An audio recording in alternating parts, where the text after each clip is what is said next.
জনাব শামা ওবায়েদ, আপনাদের মহাসচিব সম্প্রতি বলেছেন যে আগে ঘুষ দিতে হতো 1 লাখ টাকা, এখন দিতে হয় 5 লাখ।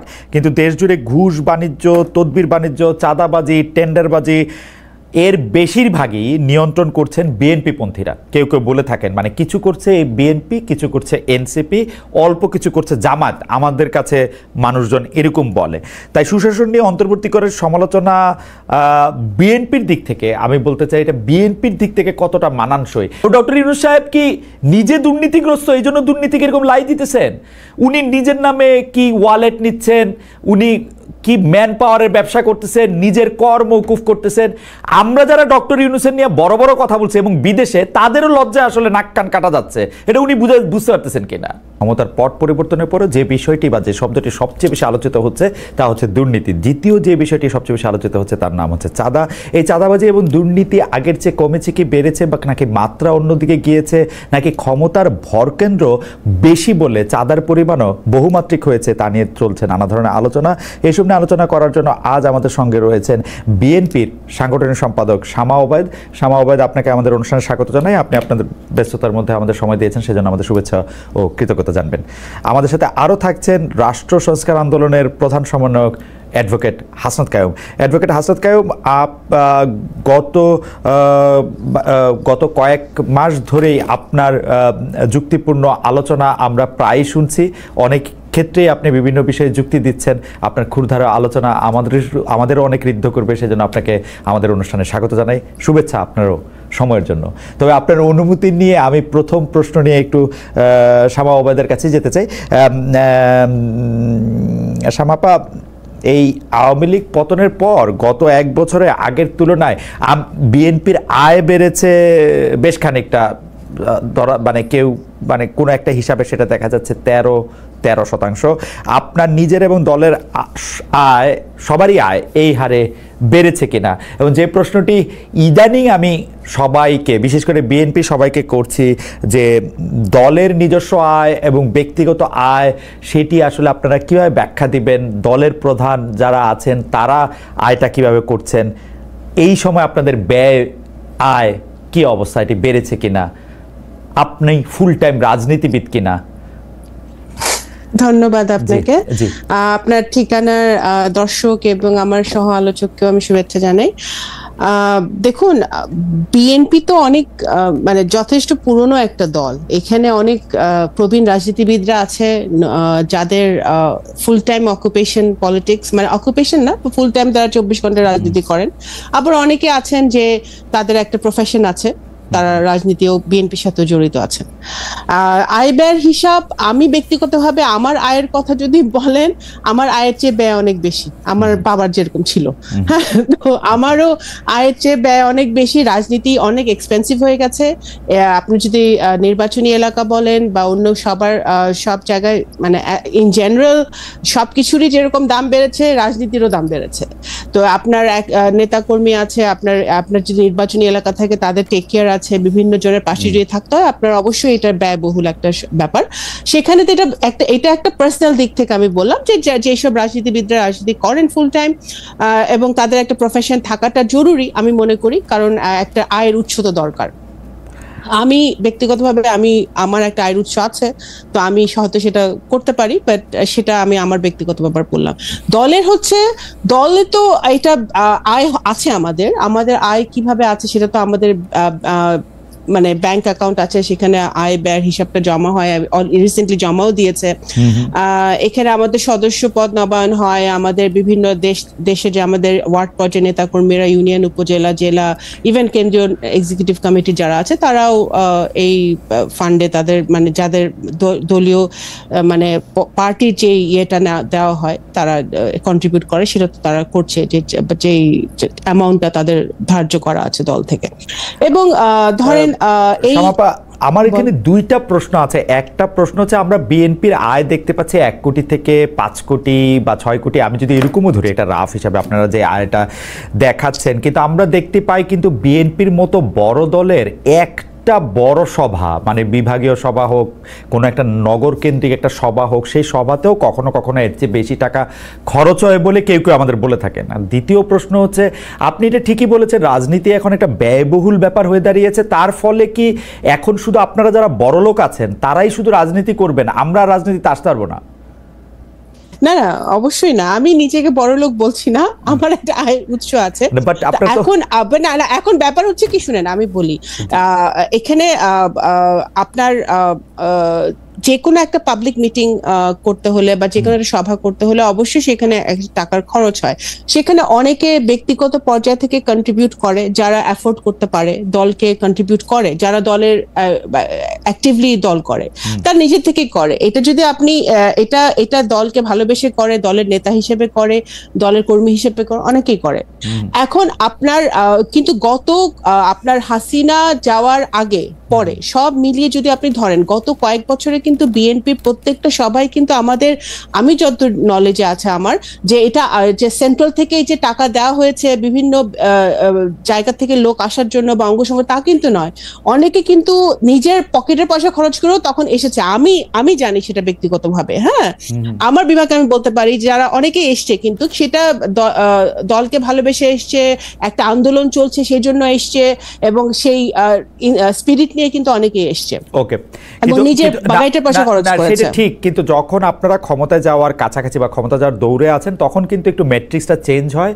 যারা নিজের থেকে আসে তারা একটা সুদূর প্রসারী চিন্তা ভাবনা নিয়েই আসে। যেমন আমি যদি এখন আমার বন্ধুকে চিন্তা করি যে আসলে এখন বিএনপি সভায় যাইতে চাবে, আপনাকে অনেকগুলি টাকা দিয়েই যাইতে চাবে আপনার পাশে শুধু বসার জন্য, তার একটা স্বার্থ থাকবে। সেই জায়গা থেকে আমি এটা বলতেছি যে মানে আপনারা এটা স্বচ্ছ, ওই রাজনীতি দেখেন, ওই রাজনীতি থেকে তো আমরা বেরোয় আসতে চাই।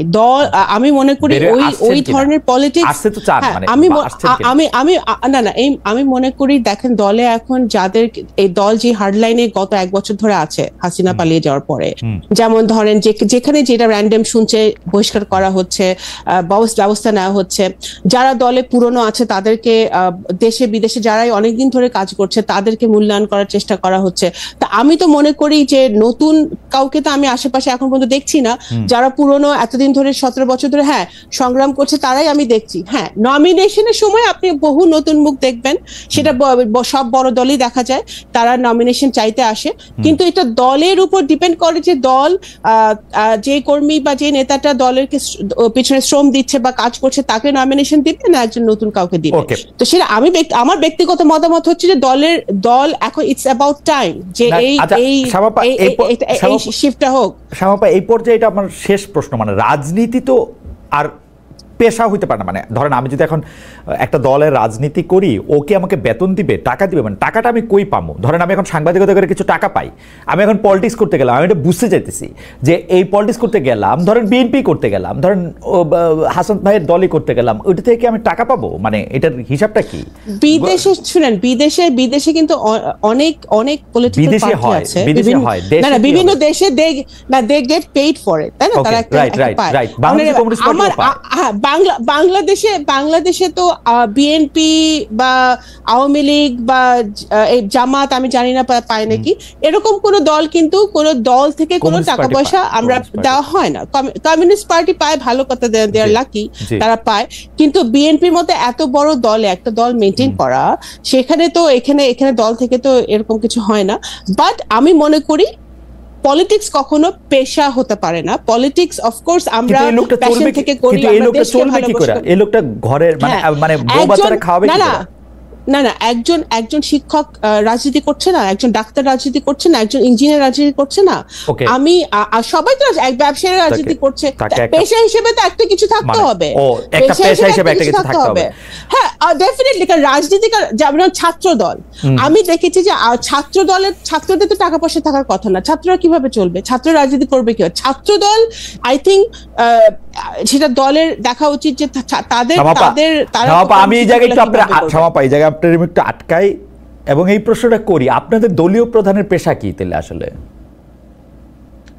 ওনার অবশ্যই আয়ের উৎস নিশ্চয়ই আছে, আমরা কেউ জানি না উনি কিভাবে ওনারা এখন উনি এতদিন ধরে দেশের বাইরে আছেন, ওনার ফ্যামিলি আছে, ওনার ওনার স্ত্রী আমার ডক্টর জোবাইদা কর্মরত আছেন, তো ওনাদের আয়ের উৎস তো ফ্যামিলি থেকেও আসতে পারে, আয়ের উৎস বিভিন্ন জায়গা থেকে আসতে পারে। আয়ের উৎস তো সেটা যে পাবলিক নলেজ হতে হবে, আমার আয়ের উৎস তো পাবলিক নলেজ না, আমার আয়ের উৎস আপনি জানেন না, বাট দ্যাট ডাজন্ট মিন যে আমার কোনো আয় নাই। হ্যাঁ, তো আয়ের উৎস যে সবার জানতে হবে এমন কোনো কথা নেই, অ্যাজ লং অ্যাজ উনি ট্যাক্স ফাইল করছেন, অ্যাজ লং অ্যাজ ওনার ফাইলস সব ক্লিয়ার আছে, দ্যাটস অল। ধরেন শামাপা, এটা মনে হইতে পারে যে আমি কিন্তু জনাব তারেক রহমান রে, বেগম খালেদা জিয়ারে খুবই পছন্দ করি, বাংলাদেশের সব লোকরে আমি পছন্দ করি, কিন্তু ঘটনা হচ্ছে যে ধরেন আমার মেয়ে যদি জনাব তারেক রহমানের মতো হইতে চায়, তো সে যদি আমরা জানতে চায় যে উনি কি করেন, তাহলে আমাকে বলতে হবে যে উনি আসলে পলিটিক্স করেন, তাই তো? না না, ওনার আয়ের উৎস ওনার ফ্যামিলি থেকে আসে নিশ্চয়ই, ওনার ফ্যামিলি থেকে আসে নিশ্চয়ই, সেটা তো অবশ্যই। আরো ভয়ঙ্কর হলো, ও তাহলে আমার থেকে টাকা নিয়ে রাজনীতি করবে, তাই তো? আপনার মেয়ে তো আপনার কাছ থেকে টাকা চাইতে পারে, আমার বাবা বেঁচে থাকলে বাবার কাছে টাকা চাইতেই পারে। আপনাকে অনেক ধন্যবাদ আপা। আমি বাবা মারা তো ছেলে মেয়েদেরকে তৈরি করবেই। আমি একটু জনাব অ্যাডভোকেট হাসনাত কাইয়ুমের কাছে চাই। জনাব অ্যাডভোকেট হাসনাত কাইয়ুম, আপনি কি আমাদেরকে একটু বলবেন যে আমার রিডিং হচ্ছে এই সরকার আগেও দুর্বল সরকার ছিল, কিন্তু ক্রমাগতভাবে দুর্বলতর বা দুর্বলতম সরকারে পরিণত হচ্ছে। আমি মোটা দাগে দুইটা ঘটনার দিকে আপনাকে দৃষ্টি আকর্ষণ করতে চাই। গত কয়েকদিন আগে আমি দেখলাম যে মাইলস্টোনের ঘটনার পরে কয়েকটা রাজনৈতিক দলের সাথে উনি বৈঠক করলেন। কেন এই 4টা দল বাঁচলেন, কেন পরে আবার আর 14টা দল, মানে কারা বড় দল কারা ছোট দল, কিভাবে এটা মাপা হলো এটা আমি বুঝি নাই। এইটা একটা দুর্বলতার লক্ষণ মনে হয়েছে। আবার এটা দুর্বলতার লক্ষণ মনে হয়েছে ওইখানে অংশগ্রহণকারী একটা রাজনৈতিক দলের নেতা বাইরে এসে বলল যে ইউনূস সাহেব 4-5 দিন পরে ঘোষণা দিবেন যে আসলে ইলেকশন কবে হবে। পরে আবার আমরা এটার কিছুই শুনলাম না। আমরা ইউনূস সাহেব সম্পর্কে এরকম কথা আরও শুনছিলাম, এনসিপি বলছিল যে ইউনূস সাহেব পদত্যাগ করতে চান। তো আরও দুর্বল আমার কাছে মনে হইতেছে, আপনি দেখবেন যে এই সরকারের একজন উপদেষ্টা যেন মাহফুজ আলম, তিনি মানে এই যে এনসিপির বা এনসিপি ঘনিষ্ঠ বা আগে এনসিপি ছিল, এখন বৈষম্য কি জানি আমি জানি না এত কিছু, ওরা এখন চাঁদার কথা বলা হওয়াতে তিনি একটি ফেসবুকে স্ট্যাটাস দিয়েছিলেন বাংলাদেশের মধ্যরাতে। সেইখানে তিনি একটা কথা বলছিলেন, সেটা হচ্ছে নতুন একটি দলের মহারথীরা, এবং ইঙ্গিত করেছিলেন তিনি টাকা পয়সা সহ এটি সার্কেল মেনটেন করতেছেন, এটা দুর্নীতির একটা চক্র মেনটেন করতেছেন। পরে তিনি এটা আবার চেঞ্জ করছেন। এখন এরা আসলে কারা, মানে এই এই এই জিনিসগুলি কোথা থেকে হইতেছে? মানে সরকারের কি আপনি মিনিমাম কোনো কন্ট্রোল দেখেন কিনা? আমি অন্য কোনো কিছুর দিকে যাইতে চাই না, আমি শুধু আমার টাকা পয়সার হিসাবটা চাই। এইখানে নিউ ইয়র্কে এখন সবচেয়ে বড় খবর বলা হইতেছে, সরকারের একজন উপদেষ্টা যিনি জাতীয় নিরাপত্তা উপদেষ্টা, তিনি এই দেশে আসছেন, তিনি ওই যে টেরিফটা যাতে একটু কমান ট্রাম্প সাহেব দয়া করে, এই জন্য উনি বোয়িং কিনবেন, অন্য জিনিস অনেক বেশি টাকা দিয়ে কিনবেন, এবং এর কোনো কিছু আমাদেরকে কিছু বলবেন না। হাসনাত কাইয়ুম ভাই, আপনার কিন্তু জুলাই আগস্ট এই 1 বছরের হিসাব না, আপনি গত 10 বছর ধরে লেখালেখি করতেছেন, বলতেছেন, এই জিনিসের জন্য কি আসলে আপনি যদি আমার একটু বুঝায় দেন যে মানে এই অর্থনৈতিক দিক দিয়ে আসলে কি হইতেছে। জনাব হাসনাত কাইয়ুম। জি, আপনার তো অনেকগুলো প্রশ্ন একসাথে, একটা করে একটু বলি। জি, প্রথমত দুর্বলতা তো হচ্ছে, আসলে দুর্বলতা সবলতা খুব বেশি ধরেন খারাপ ব্যাপার না, হইতে পারে আপনি দুর্বল অথবা আপনি আসলে সবল, কিন্তু বিষয়টা এর চাইতে খারাপ। এই সরকার দুর্বল সরকার তো আমরা চাই আসলে করতে। দুর্বল সরকার হইলে ধরেন জনগণের একটু সুবিধা হয়। সরকার খুব সবল তাইলে আসলে সে জনগণের উপর খুব চড়াও হয়, এইভাবেও দেখা যায়। মানে আমাদের তো কখনো দুর্বল সরকার দেখে অভ্যাস নেই। একবার এরশাদের সময় আপনার মনে থাকার কথা, এরশাদকে আমরা একটু দুর্বল সরকার পাইছিলাম, কারণ সবাই তার বিরুদ্ধে ছিল, আর তার একটা বড় পার্টি টাটি ছিল না ওইরকম, তাকে দাঁড়াইতে হইতো পুলিশ টুলিশ নিয়ে। যতই হোক তাকে আমরা স্বৈরাচারী এরশাদ কিংবা সামরিক বাহিনীর এসব বলতাম টলতাম, কিন্তু তারপরেও তখনকার সময় মানুষ এক ধরনের একটা ডেমোক্রেটিক রাইট এনজয় করত। এইটা হইলে ধরেন একরকম, কিন্তু আমাদের এখনকার সরকারের যদি ধরেন এই যে উদাহরণগুলি আপনি দিলেন, এগুলি কিংবা আরো অন্যান্য উদাহরণ মিলায় যদি আপনি দেখেন, তাইলে দেখবেন যে আসলে আমি যেটা অনেক সময় বলছি যে এই সরকার অদক্ষ এবং তার কোনো ভিশন নাই, কোনো হোমওয়ার্ক নাই, সে কোনো প্রায়োরিটি সেট করে না এখন পর্যন্ত। 1 বছর গেছে, আমি যতবার এই সরকারের সাথে দেখা করছি প্রথম থেকে তাকে আমরা শুধু বলার চেষ্টা করছি যে আপনি প্রায়োরিটিটা সেট করছেন কিনা, কি কি আপনি এই মুহূর্তে করতে পারেন এবং কি কি করতে চান সেটা আপনারা ঠিক করছেন কিনা এবং সেইভাবে অ্যাক্ট করতে পারতেছেন কিনা। এরা সবসময় আমাদের আশ্বস্ত করছে যে ওদের প্রায়োরিটি সেট করা আছে, কিন্তু কার্যক্রম যখন পরিচালিত হয় তখন দেখা যায় যে আসলে কোনো প্রায়োরিটি নাই। প্রায়োরিটি যেটা আপনি বললেন যে এই যে এখন লোন ডিসক্লোজার একটা এগ্রিমেন্ট হলো, সেটা কেন মানে এরকম একটা পরিস্থিতির মধ্যে এই সরকার সে যে গেল, এটা ধরেন এর আগে 53 বছরের সমস্ত সরকারের আমরা সমালোচনা করি, কিন্তু কারো এরকম নন ডিসক্লোজার ট্রিটিতে যাওয়ার মতো ঘটনা ঘটে নাই কারো আমলে। যদিও ধরেন একটা তাজউদ্দিন সাহেবের নামে কিংবা শেখ মুজিবের নামে ভারতের সাথে এরকম একটা গোপন চুক্তির গল্প বলা হয়, তো যেটার কোনো ধরনের আসলে কোনো ভিত্তি নাই, যেটা এখন যেটার ধরেন ভিত্তিটা আমরা সবাই জানি। এবং একজন এটা ডিসক্লোজ করার জন্য তার বিরুদ্ধে ধরেন সিক্রেসি অ্যাক্টে মামলা পর্যন্ত হয়েছে। তার মানে এটা হচ্ছে পরিষ্কার যে আপনি একটা নন ডিসক্লোজার এগ্রিমেন্টের মধ্যে আপনি ঢুকছেন। টেরিফের ব্যাপারটা তো সারা দুনিয়া জুড়ে আসলে বসে, আরে ট্রাম্পের যে পলিটিক্স, সেই পলিটিক্সের মধ্যে আমরা তার পলিটিক্সের একটা শিকার হয়েছি, সেটাকে কিভাবে মোকাবেলা করা যায় তো এটা হয়তো জানা, আমরা এখনই ধরেন এরকম বলতে পারবো না যে এই হইলে হইতে পারতো। কিন্তু আমাদের দেশের ব্যবসায়ীরা খুব ক্যাটাগরিক্যালি অভিযোগ করছে যে তারা এই মানে এই অবস্থাটার মধ্যে আলোচনার মধ্যে যুক্ত হইতে চাইছে প্রতিনিধি হিসাবে, তারা লবিস্ট নিয়োগ করতে চাইছে, কিন্তু তাদেরকে আসলে এন্ট্রান্স দেওয়া হয়নি। তাদেরকে আসলে কোনোভাবেই এই চুক্তি নিয়ে আলাপ আলোচনা করার জায়গায় তাদের কোনো প্রতিনিধিত্ব তারা আসলে পায় নাই। তো সেইটা হচ্ছে ধরেন ভয়াবহ, যে আপনি না দিয়ে পারেন। যদি আমি দেখি যে আপনি দেশের স্বার্থে একটা কাজ করে আসছেন, যেখানে আমি আপনাকে সহায়তা করতে চাইছিলাম, আপনার সহায়তার প্রয়োজন হয়নি, বরং আপনি ভালোভাবে শেষ করে আসছেন। কিন্তু আমি যদি দেখি যে আপনি আমাদের একমাত্র একটা ধরেন শিল্প সেক্টর, সেটা একটা বিপজ্জনক জায়গায় পৌঁছে গেছে, যারা এটার আসলে স্টেক, যারা রিয়েলি এখানে সবচেয়ে ক্ষতিগ্রস্ত হবে, তারা যখন এটার মধ্যে অংশ নিতে যাচ্ছে, তখন আপনি তাদেরকে আসলে দিচ্ছেন না, কিন্তু পরে যে জিনিসগুলির মধ্যে আপনি তাদেরকে ঢুকাইতে চাইতেছেন, এখন এটা হচ্ছে অনেক পেছন থেকে। এবং এইটাকে যদি কেউ পরবর্তীতে, আপনি যেটাকে বলবেন এটা একদিকে খুব পজিটিভলি বললে আপনি এটাকে দুর্বলতা বলতে পারেন, কিন্তু কেউ যদি খারাপভাবে এটাকে আসলে দেশের বিরুদ্ধে একটা অপকর্ম হিসেবে চিহ্নিত করে, তাহলে সেইটার রিপ্লাই আসলে গভর্নমেন্ট কি দিবে? না, গভর্নমেন্ট হাসান কাবে এইটা খুব ইন্টারেস্টিং। গভর্নমেন্ট তো কোনো কিছু রিপ্লাই দেয় না, গভর্নমেন্ট তো অন্যের আমরা এটাই বলছিলাম, গভর্নমেন্ট হচ্ছে আপনার ঘরে দোষ চাপায়, বিএনপির ঘরে দোষ চাপায়, এবং গভর্নমেন্ট নিজেরে দেখায় যে তারা খুব সাধু সন্ত, অথচ সবগুলি কাজ করে যেগুলি আমরা হাসিনা করলে, বেগম জিয়া করলে আমরা খুবই এটা রিয়েক্ট করতাম। হ্যাঁ, ন্যাচারালি আমরা এটা বলছিলাম। আমরা ধরেন একদম 8 তারিখ ওনারা সরকার করলো, আমরা 11 তারিখে ওনাদের কাছে কতগুলো একটা আমাদের যে হোমওয়ার্কটা ছিল সংস্কারের ব্যাপারে, কিংবা এরকম একটা সিচুয়েশন হলে কি হইতে পারে, সেইটা নিয়ে আমরা তাদেরকে আমাদের একটা লিখিত প্রস্তাব দিয়েছিলাম। সেইখানে আমরা তাদের কাছে একটা জিনিস চাইছিলাম, যে আপনারা একটা গভর্নমেন্ট যারা বাংলাদেশে আসছেন আমাদের সৌভাগ্যক্রমে, আপনারা যদি এখানে একটা ট্রান্সপারেন্ট গভর্নমেন্টের এক্সাম্পলটা সেট করেন, থাকে না কতগুলো জিনিস আপনি সেট করে গেলেন, পরের জন্য আসলে এটা একটা মানে এটাকে ভাঙা খুব কঠিন হয়ে পড়ে। তা আমরা বলছিলাম যে আপনাদের পক্ষে এটা সম্ভব, যে আপনারা একটা ট্রান্সপারেন্সির নমুনা বা একটা প্র্যাকটিস এখানে আসলে আমরা কোনো গভর্নমেন্টের বেলায় দেখি নাই, আপনাদের কাছ থেকে এটা আমরা চাই, এটা আপনারা করতে পারেন।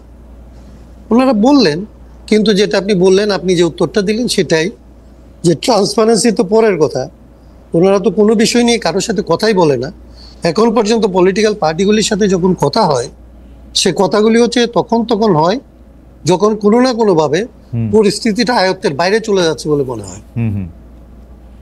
মানে আবার দোষের কথা যেটা বললেন, সেই দোষের জিনিসগুলি কোনো না কোনোভাবে হয় আগের সরকারের ধরেন দোসরদের উপরে, তারা তো নিশ্চয়ই দায়ী, কিন্তু তাদেরকে কন্ট্রোলে করে আপনি দেশের সার্ভিস দেবেন, আপনি মানুষকে এর চাইতে বেটার সার্ভিস দেবেন, এর জন্যই তো আপনাকে আসলে সবাই মিলে অ্যাবসলিউটলি। সমর্থন করে সরকার বানিয়েছে। তারপরে দেখেন অ্যাডভোকেট হাসান কায়েম, আগের সরকারে তো অবশ্যই দোষ আছে, আগের সরকারে পুলিশ বাহিনী বলে একটা ব্যাপার আছে, কিন্তু তাই বলে আপনি আমার একটা অযোগ্য স্বরাষ্ট্র উপদেষ্টা দিয়ে রাখবেন যে মানুষের গিয়া কয় ডাল দিয়ে ভাত খাইছো না ভাত দিয়ে ভাত খাইছো, কি এইটা?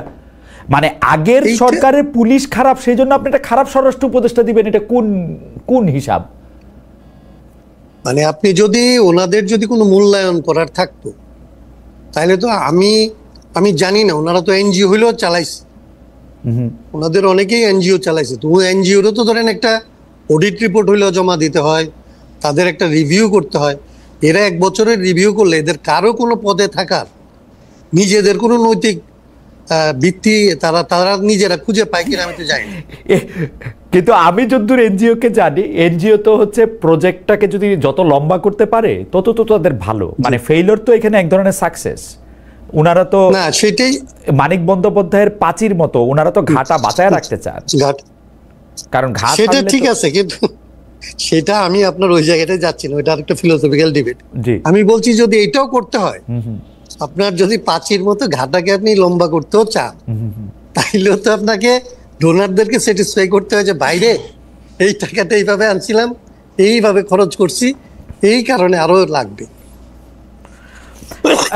অ্যাডভোকেট হাসান কায়েম, সেইটুকু দক্ষতা কি সরকার দেখাইতে পারছে? না, সেইটুকু দক্ষতা তো মানুষকে যে বলবে যে আমি 12 মাস আছি, আমাকে এই কাজগুলি আমি 12 মাসে করছি, এই কাজগুলি আমার আসলে চলতেছে, এইটা শেষ হওয়ার জন্য আমার এতদিন সময় লাগতে পারে, আমাকে এই সময়টুকু আসলে অ্যালাউ করো এবং সবাই মিলে আমাকে আসলে এই কাজটা করতে সহায়তা করো, এইটা বলার তো কোনো, ওনারা তো এটা বলছেন না, বলছেন না। এবং ওনাদেরকে 18 মাসের একটা প্রজেক্ট দিছিলাম, মানে আমরা এরকম একটা ধরেন, মানে আমি বললাম না যে 11 তারিখে আমরা ওনাদেরকে 18 মাসের মধ্যে এই সংস্কার, নির্বাচন, সমস্ত কাজটা সম্পন্ন করা যায়, এবং এই লেভেলে না, আমরা বলছিলাম যে এটা ব্যাপক অর্থেই করা যায়। মানে ওনারা তো এখন কেবলমাত্র পলিটিক্যাল পার্টিগুলির সাথে কথা বলতেছে, আমরা তো চাইছিলাম যে এটা পলিটিক্যাল পার্টির সাথে কথা বলবে, নন পার্টি পিপলদের সাথে কথা বলবে, নন পার্টি অর্গানাইজেশনগুলির সাথে কথা বলবে, অন্যান্য স্টেক হোল্ডারদের সাথে কথা বলবে, অন্যান্য জাতিগোষ্ঠীর সাথে কথা বলবে,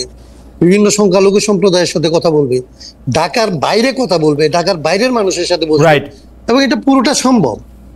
এটার জন্য তো আসলে এটা কেন হইলো না, এটা তো কোনো ব্যাখ্যা তারা আমাদের দেয় না, এবং আমরা তো এই 11 তারিখে আমরা আবার এটাকে ডিসক্লোজ করব যে গত বছরের 11 তারিখে আমরা কি দিছিলাম। ওকে হাসান কায়েম ভাই, আমরা যেহেতু অনেকগুলি বিষয় নিয়ে কথা বলতে, আপনি চট করে এই প্রসঙ্গে একটু কথা বলবেন কিনা? আমাদের একজন দর্শক অনিক ঘোষ, উনি বলছেন যে ভাই আপনারা অনেকগুলি নিয়ে বিষয় নিয়ে কথা বলেন, প্রতিবাদ করেন, কিন্তু রংপুরের হিন্দু পরিবার, আমাকে বলছেন যে রংপুরের হিন্দু পরিবারগুলির উপরে হামলার বিষয়ে আপনি কিছু বললেন না। অ্যাডভোকেট হাসান কায়েম, আপনার কাছে এই বিষয়ে একটু শুনতে চাই, আপনার কাছে একটু জোড়া লাগাই দিতে চাই যে আপনি যদি একটু 2 মিনিটে এইটাও একটু বলেন যে আপনি বিশেষ করে, আমি আপনাকেই বলতেছি, মানে আমি এটা প্লুরালেও বলতেছি না, যে দীর্ঘদিন রাষ্ট্র সংস্কার, রাজনৈতিক সংস্কার, দলে গণতন্ত্র চর্চার দাবিতে যিনি অনেকদিন ধরে সোচ্চার ছিলেন, বিশেষ করে বড় দলগুলোর পরিবারতন্ত্র, দীর্ঘ সময় ধরে আজীবন একজন দুজনের মধ্যে নেতৃত্ব থাকা, নেতৃত্বশীলের মতো থাকা, এগুলি নিয়ে আপনারা যখন কথা বলছেন, তখন ধর্মভিত্তিক দলগুলোর ক্ষেত্রে আপনারা সেভাবে তাকান না, এইটা কি আপনাদের একটা বা সেভাবে সমালোচনা করেন না, এইটা কি আপনাদের একটা পপুলিস্ট মুভ কিনা? হাসান কায়েম ভাই, এটা যদি একটু বলেন, রংপুরের ব্যাপারটাও যদি একটু বলেন, আপনি এটা পরেও আবার বলতে পারেন, আমরা সামাপাত থেকেও একটু কথা শুনে আসতে পারি। আমি তাহলে ধরেন আমি ওই যে প্রথমত হিন্দু, এইটা একটু বলে দেন। রংপুরের হিন্দুদের ব্যাপারে আমরা একেবারেই ধরেন আমাদের বিবৃতিটা একটু দেরিতে গেছে, মানে আমি আপনাকে বলি যে আমি আপনার এখানেও আজকেও অ্যাটেন্ড করতে চাই নাই, আমার হচ্ছে জ্বর, এখন এটা আমার ব্যক্তিগত ব্যাপার বলতেছেন তো এই জন্য বলতেছি, দলের জায়গাটা এইভাবে ব্যাখ্যা করা যাবে না। তো আমার নিজের অসুস্থতা এবং ইয়ের কারণে কিছু পরিমাণে আমাদের দলীয় কার্যক্রমও ধরেন একরকমের সংকট হয়, মানে আমাদের 2 জনকে একদম ধরেন কমিশনে বসে থাকতে হয় সারাদিন। আমি মোটামুটি মাঠের কাজ এবং এগুলি দেখতাম, সেই জায়গাটার মধ্যে আমি গত 3-4 দিন একদম, আজকেই প্রথম আমি আপনার সাথে কথা বলতেছি এবং বের হচ্ছি, তার মানে আমার জ্বর, কাশি এরকম জায়গাটা ছিল। কিন্তু আমরা আজকে আপনি দেখবেন যে আমি নিজে এটার ব্যাপারে বলছি, আমাদের দল থেকে বিবৃতি গেছে, এবং এইসব ব্যাপারে আমাদের কোনো ধরনের হেজিটেশনের কোনো জায়গা নাই। বাংলাদেশে ধরেন আমরা আরও একটা জিনিস আমি এখন ইদানিং খুব দেখতে পাচ্ছি, প্রশাসনে যারা আছেন, পুলিশের প্রশাসকদের মানে অ্যাডমিন ক্যাডারের, তাদের অনেকেই এই একটা কথা বলতে চাচ্ছেন যে তারা আসলে বিএনপির সাথে ঘনিষ্ঠ বা তরুণ বয়সে ছাত্রদল করেছেন, যেভাবে তারা বলতেন আওয়ামী লীগ আমলে, শেখ হাসিনা সরকার আমলে যে আমি শেখ হাসিনা সরকারের খুব ঘনিষ্ঠ বা শেখ হাসিনার দলের খুব ঘনিষ্ঠ বা ছাত্রলীগ করেছি, সে একইভাবে তারা এখনই বলতে শুরু করেছেন। এই ব্যাপারটাকে আপনি আসলে কীভাবে দেখবেন? মানে সরকারের নিয়ন্ত্রণে তো আর থাকা সম্ভব না, কারণ বিএনপি অলমোস্ট সব কিছুর নিয়ন্ত্রণে চলে গেছে। শামাপা, আপনি যদি একটু বলতেন। এই কথার কোনোই বেসিস নাই, একেবারেই মানে এটার মধ্যে মানে প্রথম কথা হচ্ছে যে বিএনপি এখন রাষ্ট্রের দায়িত্বে সরকারে নাই। বিএনপি চাঁদাবাদ, বিএনপি বড় দল, বিএনপির নাম ভাঙানো সহজ। বিএনপি যদি 2-4 জন চাঁদাবাজি কোথাও করেও থাকে সেটার ব্যবস্থা বিএনপি নিচ্ছে। এবং আপনার যেভাবে আপনার এই সরকার, যেই আপনারা এতক্ষণ আলাপ করছিলেন না যে এই সরকার দুর্বল, এই সরকার সবল, তো এই সরকারের দুর্বলতা হচ্ছে যে এই সরকার প্রথমে প্রফেসর ইউনূস এসেছেন ক্ষমতায়, উনি বলেছেন যে উনি ছাত্রদের ডাকে সাড়া দিয়ে এসছেন বা ছাত্ররা ওনাকে বসিয়েছে। তো এনসিপি যদি আমরা ধরেই নিই, একটা পারসেপশন ক্রিয়েট হয়েছে যে এনসিপি এই সরকারের একটা এক্সটেনশন, আর এনসিপি এবং সমন্বয়ক শব্দটা আবার না কোন দিন আমরা দেখবো যে সমন্বয়ক শব্দটা গালিতে পরিণত হয়েছে বাংলাদেশে, বাংলা শব্দটা। কারণ সমন্বয়ক নামে যে পরিমাণে চাঁদাবাজি হচ্ছে এবং যে পরিমাণে বিভিন্ন জায়গায় টাকা নেওয়া হচ্ছে, এবং আমি ব্যক্তিগতভাবে অনেক ইনসিডেন্ট জানি যেটা আমি এখানে বলতে পারবো না আপনার শোতে, যে আপনার সমন্বয়ক নামে বিভিন্ন জায়গায় ইভেন আওয়ামী লীগের লোকজনের কাছ থেকে চাঁদা নেওয়া হচ্ছে, যারা সবাই তো পালায় নাই, অনেকে তো এখন আছে দেশে, নেওয়া হচ্ছে। তো এখন কথা হচ্ছে যে বিএনপির নামটা ব্যবহার করা সহজ, এই জন্য মানুষ বিএনপির নামটা ব্যবহার করছে। এবং জামাত করে বা জামাতের ব্যাকগ্রাউন্ড আছে এরকম বহু লোক অ্যাডমিন ক্যাডারে এখন আছে। আপনার এনসিপির যত এবং সমন্বয়করা যত বেশি সচিবালয়ে ঘোরাফেরা করে, তার 0.5% বিএনপি লোকজন যায় না। এখন এটা কারণ হচ্ছে যে সমন্বয়কদের তো ঘোরাফেরা করতে হয়, বিএনপি লোকেরা তো টেলিফোন উঠায় কইলি সমস্যার সমাধান। না, আপনি বুঝতে পারছেন আমি কি বলছি। তারা ইটস ইজি ফর দেম, তাদের অ্যাক্সেসটা অনেক বেশি। তারা মনে করে, বরঞ্চ এনসিপি আলারা মনে করে তারা যেখানে প্রোগ্রাম করতে যায় সেখানে, আমি দেখলাম টাঙ্গাইলে না কোথায় যাবে এনসিপি তাদের পদযাত্রা করতে না 1000-এর বেশি পুলিশ ওখানে দিছে। তো এখন ব্যাপার হচ্ছে যে ওখানে তারা তো প্রোটোকল পাচ্ছে, তারা আর্মি প্রোটোকল পাচ্ছে, তারা পুলিশ প্রোটোকল পাচ্ছে, তারা র্যাবের প্রোটোকল পাচ্ছে, তাদের প্রশাসনের প্রোটোকল পাচ্ছে। তারা সরকার তো তাদের সাথে তাদের একটা তাদেরকে সব রকম সহযোগিতা করছে। তো আপনারা কিভাবে বলেন যে বিএনপি চাঁদাবাজি করছে? বিএনপি যে চাঁদাবাজি করেও থাকে তাহলে তো সেটা ব্যবস্থা নেওয়া হচ্ছে। আমি দুইটা জায়গায় বলি। প্রথম কথা হচ্ছে এনসিপি বিএনপি আর্মির প্রোটোকল পাচ্ছে কিনা এটা আমি জানি না। এনসিপি যখন বিপদে পড়েছিল তাকে আর্মি প্রোটোকল পাচ্ছে, মানে তাকে আর্মি সহযোগিতা করতে এসছে। আর বিএনপির চাঁদাবাজির কথা যদি আমি বলি, আমি আসলে প্রায়ই আমি শুনি, কিন্তু ভিডিওতে দেখি, অডিওতে শুনি, যেগুলি মানে বিএনপি ছাত্রদল যুবদল চাঁদাবাজি তদবির টেন্ডারবাজি করছে, 17 বছর ধরে না খেয়ে থাকার হুমকি দিচ্ছে।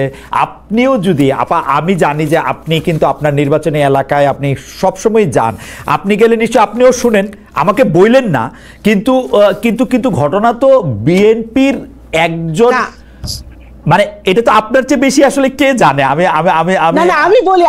আমি বলি আপনাকে, যেসব ভিডিও অডিওগুলো আমরা দেখি, এটা আপনারা বিশ্বাস করবেন না শুনলে, যখন একটা পেপারে একটা নিউজ আসে বা একটা ভিডিও ভাইরাল হয়, তখন কিন্তু এটা ইনভেস্টিগেশন করার আগে দল ব্যবস্থা নেয়, এবং অনেক সময় কিন্তু পরে ইনভেস্টিগেট করে দেখা যায় যে ব্যাপারটা হয়তো ওরকম না, বা ওরকম ভাবে আমাদের লোকজন ইনভলভ ছিল না, বাট ব্যবস্থা কিন্তু নেওয়া হচ্ছে।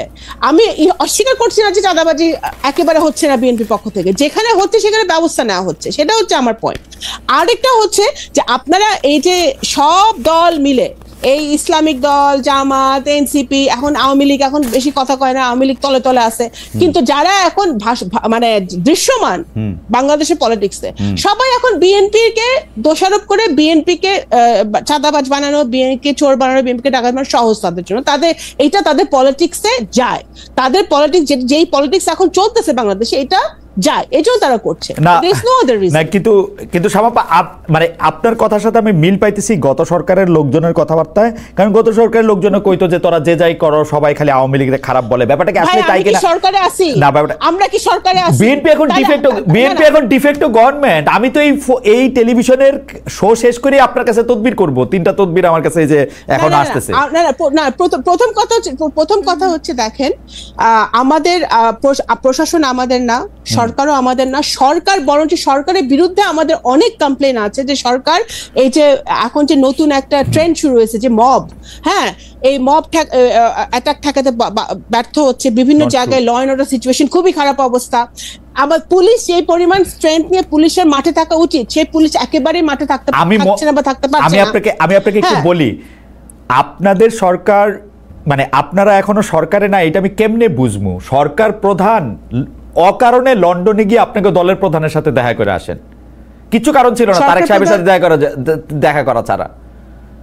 দেখুন ডক্টর ইউনূস তো সব দলের প্রধানের সাথে দেখা গিয়া এরকম লন্ডনে গিয়া, না সব এখন বাংলাদেশ, উনি তো লন্ডনে ওনার নিজের কাজে গিয়েছিল, রাইট? এখন লন্ডনে কাজে গিয়ে যদি জনাব তারেক রহমানের সাথে যেই দলটি 4বারের এবং জাতির উদ্দেশ্যে ভাষণে বলছে এপ্রিলে নির্বাচন দিবে, ওই দলের প্রধানের সাথে দেখা করে আইসা বলছে আচ্ছা ফেব্রুয়ারিতেও হইতে পারে, আরেকবার দেখা করলে বলবে ডিসেম্বরে হবে। আমরা তো ডিসেম্বরে সবসময় চেয়ে আসছি। আপনাদের চাওয়াই তো চাওয়া। না, এখন আপনি বলেন যে জামাত তো ফেব্রুয়ারিতে চাইছিল, প্রথমে চাইছিল, তা এখন ফেব্রুয়ারিতে তো হচ্ছে। এখন এখানে তো জামাতের চাওয়াটা বেশি মিলতেছে না এখানে। আমরা তো ডিসেম্বরের আগে চাইছিলাম, আমরা তো চাইনি আমরা তো ফেব্রুয়ারিতে, আমরা তো চাইছিলাম ডিসেম্বরের মধ্যে ইলেকশন হোক, কারণ সংস্কার কিছুই তো করতে পারতেছে না সরকার, সেটা আপনাদের জন্য করতে পারতেছে না। আপনারা 6 মাস ধরে প্রধানমন্ত্রী 10 বছর থাকবে না 5 বছর, বিএনপি ধৈর্যের সাথে এই সংস্কারগুলা নিয়ে কাজ করতেছে।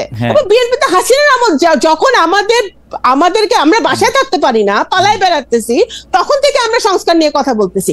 এখন হাসিনা যাওয়ার পরে সবাই পাওয়ারের কাছাকাছি আসছেন, তখন সংস্কার থেকে একটু দূরে চলে যাচ্ছে। সবাই not at all we are the one who wants this reform। আচ্ছা ঠিক আছে, আমরা তো দিনের পর দিন কাজ করে যাচ্ছি রিফর্ম নিয়ে, কিন্তু একটা জায়গায় তো আসতে হবে, আমাদের সবার একটা জায়গায় আসতে হবে, রাইট? আমি আবার আপনার কাছে আসবো, তার আমি একটু জনাব হাসনাত কাইয়ুমের কাছে আসি। তবে দর্শকদের কাছে আমি একটা প্রশ্নস্থান থেকে গণবিরোধী ভূমিকার কারণে এবং ক্ষেত্র বিশেষে মানে একটা জায়গা থেকে যে আসলে তারা 71-এর গণহত্যার সময় এমনকি এখানে ধর্মকে তারা ব্যবহার করে এখানে ধর্মভিত্তিক রাজনীতি এবং ধর্ম বিরোধী রাজনীতির এরকম একটা বাইনারি তৈরি করার ক্ষেত্রে তারা ইসলামটাকে ব্যবহার করার কারণে এখানকার মানুষ একটা বড় রকমের সংকটে অনেকদিন পর্যন্ত ভুগছে। সেই কারণ আর এর বাইরে আমরা আসলে হেফাজতে ইসলাম একটা রাজনৈতিক অবস্থানের সাথে আমাদের বিরোধ আছে, সেইটা আমরা বিরোধ করার চাইতে পজিটিভলি আপনি দেখবেন যে আমরা বেশিরভাগ ক্ষেত্রে রাজনৈতিক দলগুলির সাথে আমরা বিরোধ করি না, আমরা আমাদের পজিটিভ কথাটা বলতে থাকি যে আমাদের এইরকম লাগবে, আমাদের এইটা চাই, আমরা এই জিনিসগুলিকে বদলায় এরকম করতে চাই, এবং এটার জন্য কোনো দলকে, কোনো ব্যক্তিকে, কোনো নেতাকে আমরা পারতপক্ষে সমালোচনার মধ্যে নিয়ে আসতে চাই এরকম না। বিএনপির সাথে আমাদের যে সমালোচনার যে জায়গাটা দাঁড়াইছে সেটা অন্য, সেটা হচ্ছে শামা যেটা এতক্ষণ ধরে বলতেছিলেন, যেন বিএনপির সাথে আমরা 31 দফার একটা ভিত্তিতে একটা যুগপৎ আন্দোলনে আমরা যুক্ত হয়েছিলাম। তো যুগপৎ আন্দোলনে যখন আমরা গেছিলাম সেটার একটা এই 31 দফা যখন আসলে আমরা ড্রাফট করি, ওই ড্রাফট কমিটিতেও আমি একজন ছোট সদস্য হিসেবে ছিলাম।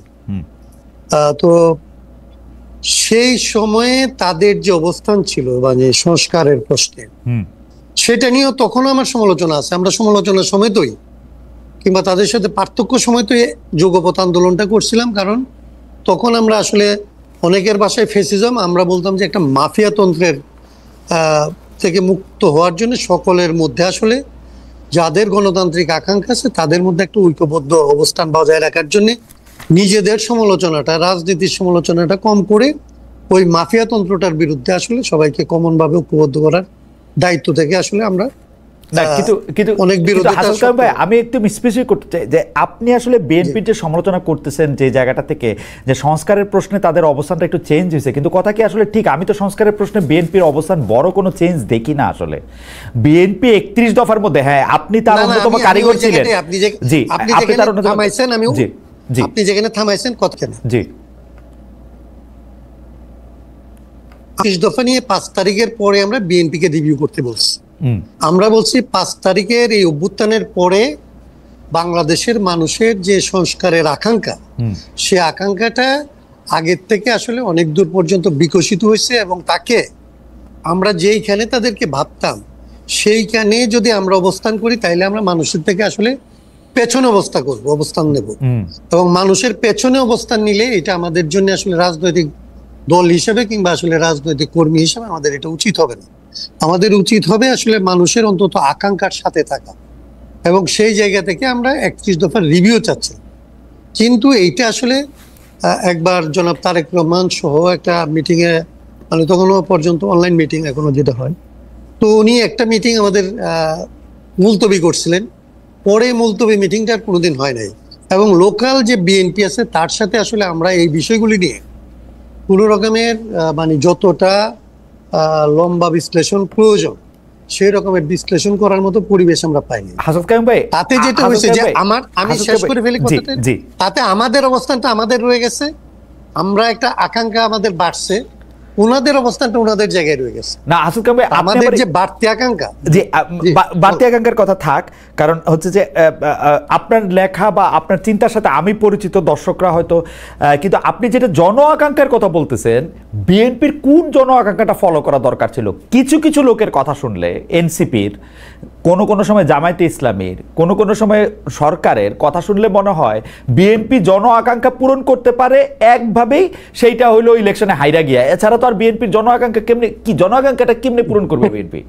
না, আপনার একটা কি হয়, মানে আপনি ধরেন হাসিনা বিরোধী একটা লড়াই আমরা করতেছিলাম, তাই না? আমরা 64টা দল ধরেন একটা সময় গিয়ে যুগপৎ করছি। সেই লড়াইয়ের মধ্যে আমরা ধরেন কতগুলো বিষয় তো আমরা সবাই কমনলি অ্যাকসেপ্ট করছি। সেই কমন অ্যাকসেপ্টেন্সের জায়গাটার মধ্যে আসলে সুরটা কি? সুরটা হচ্ছে আমরা একটা ডেমোক্রেটিক সিস্টেমের মধ্যে আসতে চাই, আমাদের একটা ব্যালেন্সড গভর্নমেন্ট সিস্টেমে আসতে চাই, আমাদের যে সমস্ত ছোটখাটো দ্বন্দ্ব এগুলিকে কমায় আসলে জাতিটাকে আসলে জাতীয় স্বার্থে আসলে সবাই মিলে একটা নির্দিষ্ট সময় পর্যন্ত কাজ করতে চাই। এইগুলি হচ্ছে মোটা দাগে ধরেন আকাঙ্ক্ষা। যদি বলেন এটা বিএনপিরও স্বীকৃত আকাঙ্ক্ষা, আমাদেরও স্বীকৃত আকাঙ্ক্ষা, অন্যদেরও স্বীকৃত আকাঙ্ক্ষা। এখন এটার বাস্তবায়ন কিভাবে হবে সেইটা নিয়ে আপনি বলতে পারেন যে সেই জায়গায় তর্কগুলি। কিন্তু বিএনপি কি একবারও, আপনি যে কথাটা বললেন এখন এই শেষ লাইনটা, এইটার থেকে বাইরে কখনো কথা বলছে? ও তো একটা ব্যালেন্স চায়, ও তো একটা জবাবদিহি চায়, ও তো একটা স্বচ্ছতা চায়। না, সেটাই তো মানে বিএনপি কোনটা চায় না এটা আমি বুঝতে পারতেছিলাম না। আমরা বলতেছি ধরেন পদ্ধতিগতভাবে, যেমন ধরেন পদ্ধতিগতভাবে আমরা যখন বলি যে এই সরকারের স্বৈরতন্ত্র কেন ছিল, এটা স্বৈরাচার কেন? কারণ সে এমনি স্বৈরাচার ছিল। সরকার স্বৈরাচার তো এই জন্য না যে তারেক জিয়া স্বৈরাচার হয়ে যায় কিংবা শেখ হাসিনা স্বৈরাচার হয়ে যায়, এটা তো না। রাইট। সরকারের মধ্যে রাষ্ট্র পরিচালনার যে পদ্ধতি, এই পদ্ধতিটা হচ্ছে এরকম যে এখানে যদি খালেদ মহিউদ্দিনকেও চালাইতে দেওয়া হয় তাইলে এটা চালাইতে গেলে খালেদ মহিউদ্দিন আর অন্য কাউকে আসলে আর শুনতে পারবে না। না, কিন্তু হাসান কামাল ভাই, আমি এটা নিয়ে, কিন্তু হাসান কামাল ভাই, এটা নিয়ে আমি বিস্তারিত আমি কথা কইতে রাজি আছি। কারণ হচ্ছে যে আমি গত 8 বছরে আমি দেখছি শেখ হাসিনা যেমনি দেশ চালাইছে, প্রতিটা কাজ সে সংবিধান ভায়োলেট করছে। যেমন আমাদের সংবিধান কিন্তু নির্বাচন কমিশনের ওই ক্ষমতা দেয়া আছে, প্রধানমন্ত্রী কিন্তু নির্বাচন কমিশনে কিছু কইতেই পারবে না, ওর কথা ওর শুনতে হইব। ও করছে উল্টাটা। এখন এইটা আমি সংবিধান মাইনা করতে, ওইটা যদি হাসিনার অ্যাঙ্গেল থেকে যদি আমি বলি তাহলে তো এটা হাসিনা তো ভাঙে নাই, বাংলো তো হচ্ছে আসলে নির্বাচন কমিশন। হ্যাঁ, নির্বাচন কমিশন ভাঙছে, কিন্তু এটা সংবিধানের কোনো দোষ নাই তো এখানে। আমি সংবিধানের দোষটা ওইখানে, আপনার সাথে এই তর্কটা এখানে করতে পারবো না আমি, কারণ এই সংবিধানের ইঞ্জিনিয়ারিংটা হচ্ছে ধরতে পারা খুব কঠিন। এইটাই হচ্ছে আমি যে জন্য বলি যে কামাল সাহেবদের 13 বার নোবেল দেওয়া যেতে পারে, কারণ এই সংবিধানটার আর্কিটেকচারটা কিংবা ইঞ্জিনিয়ারিংটা হচ্ছে এরকম যে এটা সাপলুডুর চাইতে জটিল। কিন্তু হাসান কামাল ভাই, আমি আপনার একটা কথা বলি, পৃথিবীর সবচেয়ে ভালো সংবিধান, আমি আপনার এটা নিয়ে, পৃথিবীর সবচেয়ে ভালো সংবিধান ধরা যাক সুইডেনের সংবিধান সবচেয়ে ভালো। আপনি সুইডেনের সংবিধান আইনা দেন, শেখ হাসিনা আবার স্বৈরাচারী হইব। ওর সংবিধান লাগে না ও স্বৈরাচারী হইতে, সংবিধানে তো নাই। আমি আপনারে বলি যে জেসিন্দ্রার গল্পটা মনে আছে না? হ্যাঁ, জেসিন্দ্রা আসলে করোনার সময় যে খাইতে গেল, তারপরে হোটেল বয় যে তারে বললো যে সিট নাই চলে যাও। হ্যাঁ হ্যাঁ, আমি এই গল্পটা বক্তৃতা করতে গেলে বলি যে জেসিন্দ্রা যদি আসলে জেসিন্দ্রা না হয়, শেখ হাসিনা যদি ওইখানকার প্রাইম মিনিস্টার হইতো, তাইলে কি ওই বাচ্চাটাকে কিছু করতে পারতো? আসলে কিছুই করতে পারতো। আমার কাছে মনে হয় জেসিন্দ্রার মতোই শেখ হাসিনাকে ওইখানে চলতো। আমার কাছে মনে হয় এবং জেসিন্দ্রা এখানে জন্মাইলে, এখানে রোল করলে সে শেখ হাসিনার রোলটাই করবে। আপনি দেখেন ডক্টর মোহাম্মদ ইউনূস যে দেশটা চালাইতেছে, ডক্টর মোহাম্মদ ইউনূস কি সংবিধানটা জিগাইতেছে? উনি তো দুই পকেটের দুইটা। ডক্টর মোহাম্মদ ইউনূস দুই পকেটের দুইটা, যখন দরকার হইতেছে তখন বিপ্লবী সরকার, যখন দরকার হইতেছে তখন হচ্ছে সাংবিধানিক সরকার। ডক্টর মোহাম্মদ ইউনূসকে কোনো আসলে আপনি নরমাল গভর্নমেন্ট ধরবেন কিভাবে? এটা তো একটা ইন্টারিম গভর্নমেন্ট। সে একটা কনস্টিটিউশন কোনোটা মাইনে কোনোটা না মাইনে একটা সাংবিধানিক আবহের মধ্যে থাকার চেষ্টা করে একটা নিজেদের মতো করে পরিস্থিতি অনুযায়ী ধরুন কাজ করতেছে। এটা তো সাংবিধানিক সরকার। আমি আবার আসবো আপনার কাছে। আমি একটু শামা ওবায়দ আপনার কাছে যাই। শামাপা, মানে আমরা আমরা আমরা আমরা আমরা যা দেখতে পাচ্ছি যে গত অগাস্ট মাসের শেষ দিকে আপনি যেটা বলতেছিলেন যে আসলে দল ব্যবস্থা নেয়, বিএনপি 4,500-এর উপর গুরুত্বপূর্ণ দলীয় নেতাকর্মীর উপর ব্যবস্থা নিছে। এই গত অগাস্ট মাসের শেষ দিকে আপনার সম্ভাব্য নির্বাচনী আসনে বিএনপি একজন সমর্থক দলীয় কোন্দলে খুন হন। এতে আপনাকে প্রধান আসামি করে মামলা দেওয়া হয়েছিল, দল থেকে আপনাকে বহিষ্কারও করা হয়েছে, পরে আবার দলই আপনাকে আবার আপনার পদে ফিরিয়ে এনেছে। এখন এই হত্যা, সংঘর্ষ, চাঁদাবাজি, নানা ঘটনায় বিএনপি যে নানা স্তরের এই যে 5-6 হাজার নেতাকর্মীরা যে বহিষ্কার করছে, তারা কি আবার আপনার মতো শপথে ফিরে আসবেন? মানে আপনার শপথে ফিরে আসার প্রক্রিয়াটা কি? ওয়ানলি বিকজ আপনি খুব গুরুত্বপূর্ণ নেতা, আপনাকে বহিষ্কার করা মানে বিএনপির একটি আসন হারানো, সেই জন্য আপনাকে ফিরিয়ে আনা, নাকি আপনি সত্যিই নির্দোষ? এটা মানে আমরা কেমনে বুঝবো, কেমনে মানে প্রক্রিয়াটা কি? যেহেতু আপনি অনেক বড়, আপনি এখন হাসনাত আব্দুল্লাহ ভাইকে প্রশ্ন করেন হচ্ছে জাতীয়, আর আমাকে প্রশ্ন করেন হাসান কাইয়ুম ভাইকে। আচ্ছা ঠিক আছে, আমার ব্যক্তিগত প্রশ্ন, কারণ আপনি নিজেই তো জাতীয়। শামাপা, আপনি নিজেই তো জাতীয়। জি, না উনিও সেজন্য উনিও এক সংসদ কমিশনে আছে, সেটা ঠিক আছে। জি, তা এখন আমি বলি যে আমার ব্যক্তিগতটা আমি এক লাইনে আমি শেষ করে এটা উত্তরটা হচ্ছে যে আমার নির্বাচনী এলাকাটার যে ঘটনাটা ঘটেছিল ওটা অত্যন্ত দুঃখজনক। ওখানে এটা রাজনৈতিক কারণে ঘটেছিল, it's nothing to do with চাঁদাবাজি অর এনিথিং এলস। তো এখানে যে কারণে, এবং এটা একজন মানুষ খুন হয়েছিল, এটাও অনেক দুঃখজনক। মামলা হয়েছে, দেখেন মামলা যখন হয়েছে তখন কিন্তু আপনি একটু আগে বললেন না যে বিএনপি সরকারে আছে বলে মনে হয়, তখন কিন্তু হাসিনা চলে গেছিল, ইউনূস সরকার অলরেডি তখন ওখানে আছে। এখন তো ওই মামলা তো আমার বিরুদ্ধে হয়েছে এবং ওই থানা ওই মামলা নিয়েছে আমার বিরুদ্ধে। কিন্তু যখন দল এটা ইন্টারনালি করেছে, ইনভেস্টিগেট করেছে, তখন দেখেছে যে এখানে আমার ব্যক্তিগতভাবে কোনো সংশ্লিষ্ট ছিল না ওই খুনের ব্যাপারে। হ্যাঁ, তো তখন ইনভলভমেন্ট ছিল না কোনো। সেক্ষেত্রে তখন দল যখন, এবং অনেক দিন এটা এমন না যে সাথে সাথে আমার পদটা স্থগিত করা হয়েছিল, সাথে সাথে যে আমার পদ ফিরে দেওয়া হয়েছে তা নয়। আমার দল যে আমার বিরুদ্ধে ব্যবস্থা নিয়েছে সেটা আমি এগ্রি করি, আমি অর্গানাইজিং সেক্রেটারি দলের, আমি দল যেটা ভালো মনে করছে ওটাই করেছে, শাস্তি স্বরূপ আমাকে সেটা করা উচিত সেটা করেছে, এবং তারপর দল যে যাচাই বাছাই করে দেখেছে যে এটা সঠিক নয়, সেজন্য আমার পদটা ফিরিয়ে দেওয়া হয়েছে। যাচাই বাছাই করা একটা ভবিষ্যতে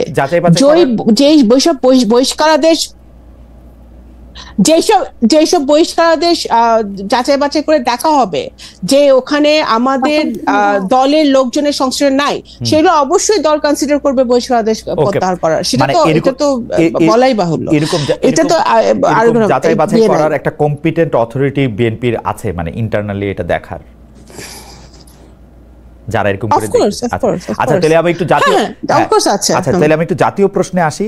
আপনি সম্প্রতি আপনি একটা বক্তব্যে বলেছেন যে বিএনপিকে পরিকল্পিতভাবে সংস্কার বিরোধী বলে প্রচার করা হচ্ছে, পরিকল্পিতভাবে সংস্কার বিরোধী বলা হচ্ছে, কিন্তু আপনারা মানে এটা তো ফ্যাক্ট, আপনারা একজনকেই প্রধানমন্ত্রী, দলীয় প্রধান, সংসদ প্রধান রাখতে চান, প্রধানমন্ত্রীর ক্ষমতা আপনারা কমাতে চান না, আগের মূল বিষয়গুলি বহাল রেখেই খুচরা কিছু সংস্কার আপনারা সম্মত হয়েছেন। আপনারা বলছেন যে ডক্টর ইউনূস নির্বাচন দিতে চান না, কিন্তু আমি এটাকে কিন্তু এইভাবেও প্রশ্ন করতে চাই বা প্রশ্ন করতে পারি, আপনারা সংস্কার নিয়ে এত তালবাহানা এবং এত রিয়াকশন আপনারা দেখালেন, এই কারণেই কিন্তু এত দেরি হলো। মানে আমি এই যে হাসান কায়ুম ভাই ওই রাষ্ট্রীয় ঐকমত্য কমিশনে যান, আমি এটা প্রতিদিন দেখি, সরাসরি দেখি, পরে আবার রেকর্ডিংও দেখি। আমি দেখি যে সবার সঙ্গে সব বিষয়ে আলোচনা করে এসে এটা সালাউদ্দিন সাহেবে আইসে এটা হয় ঠেকা যায়, নাইলে এইটার 3টা শিং বাইরে হয়, নাইলে ওইটার একটা কিছু একটা হয়। এবং তারপরে শুনেন ওখানে যারা বসে আছে সংস্কার কমিশনে, যারা প্রত্যেকদিন গিয়ে বসে, তাদের মধ্যে BNP one of the big party, যার তৃণমূল পর্যন্ত আমরা বাস্তবতা জানি, আমরা বাস্তবতা জানি ভাই। আপনি বিনয় করতেছেন কেন? আপনি বলেন বিগেস্ট পার্টি, বাস্তবতা জানি, আপনি বলেন বিগেস্ট পার্টি, তারপরে আলোচনা আসে বিগেস্ট। না বাস্তবতা তো আমরা জানি। ওই কাগজে কলমে এক কথা, আর মাঠে গিয়ে চিত্র কিন্তু আরেক কথা। তো ওখানে আমরা 31 দফায় যখন হাসনাত আব্দুল্লাহ ভাইয়ের কথাই কিন্তু পরিষ্কার হয়েছে যে আমরা 31 দফা যখন হাসনাত কায়ুম ভাইয়ের কথাই কিন্তু এটা উনিই বলেছেন, 31 দফাটা যখন আমরা দিয়েছি তখন কিন্তু আমরা বলেছি যে এটা ওপেন টু ডিসকাশন, এখানে কোনো চেঞ্জ যদি কেউ করতে চায় সেটা কিন্তু সেই সাজেশন গুলো আমরা নিব। তখন কেউ কিন্তু কোনো সাজেশন নতুন কিছু দেয় নাই। 31 দফা নিয়ে আমরা মাঠে ময়দানে গেছি। এই 31 দফার বেশিরভাগ এখানে যদি বাস্তবায়নে তো পার্থক্য থাকবেই ভাই। আমার দল কিভাবে তত্ত্বাবধায়ক সরকার চাইবে আর হাসনাত কায়ুম ভাইয়ের দল কিভাবে তত্ত্বাবধায়ক সরকার চাইবে, সেই বাস্তবায়নটা কিভাবে হয়, এটার পার্থক্য থাকতেই পারে। আমাদের 31 দফায় শিক্ষা, স্বাস্থ্য সবকিছু নিয়ে আমাদের দেওয়া আছে। এখন আমি বাস্তবায়ন কিভাবে করব, এটার ইট ডাজন্ট মিন যে আমার সবার সাথে একমত হতে হবে না। আপনি একমত হয়ে না পা, কিন্তু আপনি ফিলোসফিতে আসেন। প্রধান কথাটাই হচ্ছে সংস্কারের, যাতে কেউ এককভাবে অনেক ক্ষমতাশালী না হয়ে ওঠে, কিন্তু আপনাদের সকল আলোচনা কেন্দ্রীভূত যাতে একটা লোক এককভাবে অনেক ক্ষমতাবানী থাকে। যেমন আপনি মাঠের আলোচনা কথা বলছেন, মাঠের আলোচনায় এটা আপনি কোথা থেকে, আপনি 31 দফা পড়ছেন? আমাদের তো প্রথম 4টা দফার মধ্যেই একটা দফা হচ্ছে যে প্রধানমন্ত্রী রাষ্ট্রপতির ক্ষমতার ভারসাম্য। আমরা কোথায় আমরা বলেছি যে আমরা প্রধানমন্ত্রী যে আপনারা 31 দফা যা কিছু বলছেন, 31 দফা যা কিছু বলছেন তা কিছু যদি আপনারা মানে সংস্কার কমিশন তার থেকে অনেক বেশি বাড়তি কিছু বলতে পারে না, 31 দফাই বলছে। কিন্তু আমি ভাঙ্গা বলি, 31 দফায় আপনারা কিন্তু সাংঘাতিক ভালো ভালো জিনিস আনছেন, কিন্তু আমি ভাঙা ভাঙা। আচ্ছা, তারপরে আমরা বিচার বিভাগের স্বাধীনতা চাইছি, বিচার বিভাগকে স্ট্রেংথেন করতে হবে। হ্যাঁ, এটা আমরা রাজি, এবং সেটার জন্য যা যা করার দরকার সেটা আমরা রাজি। কিন্তু যখন আপনি বিচার বিভাগের স্বাধীনতার জায়গায় আসেন, কিন্তু যখন এটা ফাংশনাল জায়গায় আসছে, যখন বলা হয়েছে যে প্রধান বিচারপতি কিভাবে নিয়োগ দেওয়া হবে, সেটা নিয়ে আপনারা কথা কইছেন 4 দিন, কথা কইতে চান নাই 50 দিন। মানে এইটা কেন ভাই? শুনেন, এই যে হাসান কায়ুম ভাই এনে সাক্ষী, সালাউদ্দিন ভাই, আমাদের স্ট্যান্ডিং কমিটি মেম্বার সালাউদ্দিন ভাই ওয়াকআউট করছে 1 দিন, আর বামপন্থীরা ওয়াকআউট করছে 5 দিন। তো এখন ওনারাই তো একমত হয় না, ওনারা তো প্রত্যেক লাইনে যদি ওনারাই বাধা দেয় তাহলে কেমনে মিল হবে? বিএনপি তো অনেক ছাড় দিতেছে, বিএনপি অনেক ছাড় দিতে এক জায়গায় আসতে হবে ভাই। আর বাকিটা আপনি পার্লামেন্টের উপর ছেড়ে দেন। আপনি ইলেকশনে যান, ইলেকশনে আপনার ম্যানিফেস্টো নিয়ে, হাসনাত কায়ুম ভাই ওনার ম্যানিফেস্টো নিয়ে যাক, জামাত ওনার ম্যানিফেস্টো নিয়ে, এনসিপি ম্যানিফেস্টো নিয়ে জনগণের কাছে ডক্টর মোহাম্মদ ইউনূস আপনি শুনেন নাই? উনি বলছেন বাংলাদেশের মানুষ ম্যানিফেস্টো দিয়ে ভোট দেয় না, বাংলাদেশের মানুষে গিয়া সামাপা এখন গিয়া বলবে প্রতি ভোট 1000 টাকা করে দিব, ধানের শীষে ভোট দিয়ে দিবে, যারা দিবে না তারাও দিয়ে দিবে। মানুষের মন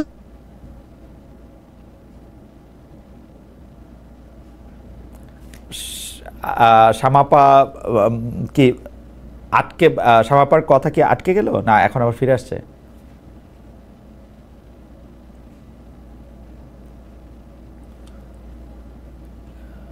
আমাদের আমাদের কানেকশনটাকে শোনা যাচ্ছে? এখন শোনা যাচ্ছে? আপা এখন শোনা যাচ্ছে। জি বলেন। না, আমি বলছি যে মানুষের মনোজগতের পরিবর্তন হয়েছে। আমার দল বিএনপি সহ সকল রাজনৈতিক দলকে এখন 2025-এ বুঝতে হবে যে ওই প্রেক্ষাপট নাই যে আমি গেলাম আর টাকা দিয়ে ভোট কিনে আনলাম। That is not the reality anymore. মানুষকে আপনার ডেলিভার করতে হবে, মানুষকে আপনি যা বলছেন তা করতে হবে। আপনার চেহারা দেখে বা আপনার দল শুধু ধানের শীষ বা নৌকা বা দাড়িপাল্লা বা লাঙ্গল এগুলো দেখেই মানুষ ভোট দিবে, ওই সিনারিও আমি মনে করি বর্তমান ডেমোগ্রাফিক যা বাংলাদেশের সেই ভোটারদের সেই সিনারিও এখন নাই।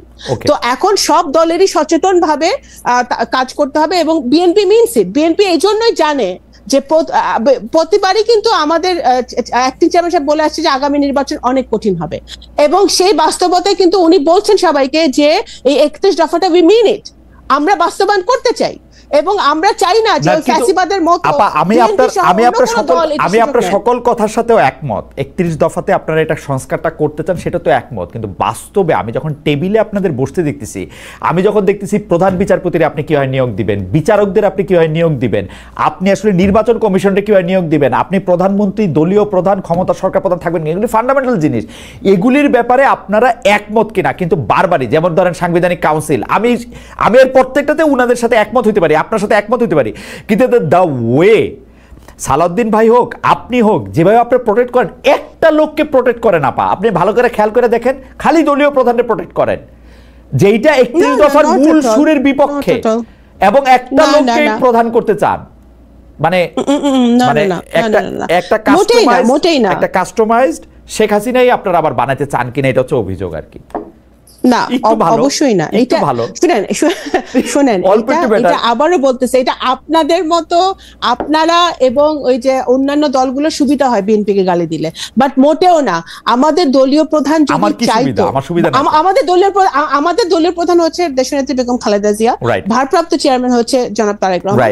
ওনারা যদি চাইতেন যে শেখ হাসিনার মতো সারা জীবন ক্ষমতায় থাকতে, তাহলে 31 দফায় ওনারা প্রধানমন্ত্রী এই যে কনসিকিউটিভলি থাকতে পারবে না এইটা উনি আনতেন না, ক্ষমতার ভারসাম্য হবে এটা ওনারা আনতেন না। তো ওনারা তো চাচ্ছেন না যে ওনারা আমরা বিচার বিভাগকে স্বাধীন এবং নিরপেক্ষ, এটা আমরা চাইতাম না। আমরা তো বলছি হ্যাঁ নির্বাচন কমিশন গঠন আমরা একমত হয়েছি, আমরা তত্ত্বাবধায়ক সরকারে আমরা কিভাবে গঠিত হবে সেটাতে একমত হতে পারছি না দলগুলো, যেগুলাতে একমত হতে পারছে না, it's simple, difference of opinion থাকতেই পারে, কিন্তু দ্যাট ডাজন্ট মিন যে আমরা ওই একজন ব্যক্তিকেই আমরা দেখতে চাই বা শেখ হাসিনার মতো আমরা দেশ চালাতে চাই, নট এট অল। আমরা চাচ্ছি যে আমাদেরকে যদি আপনাদের কথা অনুযায়ী বা এই যে অন্যান্য দলগুলোর কথা অনুযায়ী যদি এতই বেশি বিএনপির বিরুদ্ধে লোকজন সোচ্চার থাকে, তাহলে আপনারা জনগণের কাছে যান, ভোটারদের কাছে যান। আমরা তো আমাদের ম্যানিফেস্টো নিয়ে, আমাদের 31 দফা নিয়ে আমরা কি করতে চাই সেটা নিয়ে আমরা ভোটারদের কাছে যাচ্ছি এবং যাব।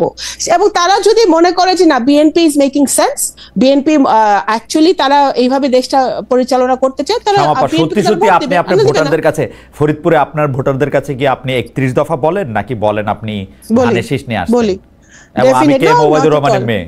না এর বাইরে আর কিছু আপনাকে বলতে হয়? এর বাইরে আপনাকে কিছু বলতে হয় যে আপনি ধানের শীষ বলতে হয়? সত্যি 31 দফা বলেন আপনি। আপনার সঙ্গে আপনার নির্বাচনী প্রচারণা আমি একদিন গিয়ে আসবো। খালেদ ভাই, আমি আপনাকে একটা কথা বলি, এখনকার জেনারেশন হয়তো আমার বাবার সাথে যারা রাজনীতি করেছিল তাদেরকে বলতে হয় না, বাট এখনকার জেনারেশন, আমাদের ছেলে মেয়েদের জেনারেশন, তারা জানতে চায় যে আমি তাদের এডুকেশনের জন্য কি করব, আমি তাদেরকে চাকরি দিতে পারবো নাকি, আমি তার জন্য ভালো কিছু করতে পারবো নাকি, আমি নারীদের জন্য কিছু করতে পারবো, তারা জানতে চায়। অ্যাকচুয়ালি আপনারা বলেন না, আপনারা আমাদেরকে গালি দেন না যে মানে এই যে কি বলে ফ্যামিলি, আপনার কি পলিটিক্স থেকে আমরা আসছি, আমরা পলিটিক্স থেকে আসছি, হ্যাঁ উত্তরাধিকার থেকে আসছি, but we have to prove ourselves. আমরা শুধু আপনারা যদি ডাক্তারের ছেলে ডাক্তার হবে, ইঞ্জিনিয়ারের ছেলে ইঞ্জিনিয়ার হবে, ব্যবসায়ী ছেলে ব্যবসায়ী হবে, এখন পলিটিশিয়ানের ছেলে মেয়ে পলিটিশিয়ান হতে পারবে না, ভালো কথা, কিন্তু আমরা তো আমাদেরকে প্রুফ করতেছি। ইটস নট যে আমরা আকাশ থেকে পড়ে আমরা করছি, but that is a different thing. But আমার কথা হচ্ছে যে আমাদের ইভেন আমার নির্বাচনী এলাকাও আমার 31 দফার কথা বলতে হয়, বিকজ আমি আপনাকে একটু আগে বলছি ডেমোগ্রাফিক চেঞ্জ হয়ে গেছে। এখন আমাদের এই নিউ জেনারেশনকে যদি তারা প্র্যাকটিক্যাল সলিউশন চায়, তারা 31 দফার তারা প্র্যাকটিক্যাল সলিউশন চাইছে। কিভাবে এই জন্য তারেক রহমান সাহেব 180 দিনের একটা ঘোষণা করেছিলেন যে উনি কিভাবে চাকরি দিবেন, উনি কিভাবে যুবকদের জন্য সরকার কর্মসংস্থান করবেন, উনি কিভাবে এডুকেশন নিয়ে কাজ করবেন। একটা প্র্যাকটিক্যাল সলিউশন নিয়ে কিন্তু বিএনপি কাজ করছে এবং বিএনপি এগুলা ডেলিভার করবে। ওকে, আমি একটু জনাব হাসান কাইম ভাইয়ের কাছে যাই। একজন দর্শক অনেকগুলি মানে একসাথে একটাই মেসেজ অনেকবার পাঠাচ্ছেন, ওনার নাম জসউদ্দিন। উনি বলছেন যে পুরো পর্ব জুড়ে যেন একমুখী এক রৈখিক একটি বর্ণনা চললো, আপনি সহ সবাই একই মতদর্শে একই স্বরে কথা বললেন, যেন একে অন্যের প্রতিধ্বনি। তিনজনই একই চরিত্র ধারণ করে পতিত সরকারকে এক হাত নিলেন। কি করব ভাই, পতিত সরকারকে তো আর মানে আমি এক হাত নেই নাই, কিন্তু পারলে এক হাত নিতাম। এইটা এখন আমি কি করব, আমি জানি না তিনজন একই স্বরে কথা বলছে কিনা।